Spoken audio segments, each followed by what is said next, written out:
Okay, the purpose of this video is to show you a tip on installing the extenders on your shelf. So what we suggest you do is stick a pivot post in the first hole on the shelf itself, just like we've done here.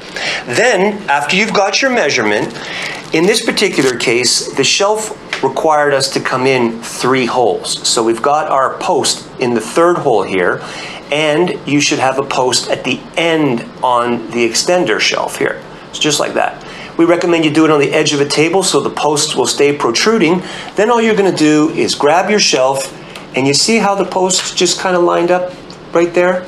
So then what you're going to do is take a screw, and you're going to just put it in the little hole like that and screw it into place until it's snug, just like that. And then what you're going to do is stick one here, stick one in there, and your extender shelf is installed.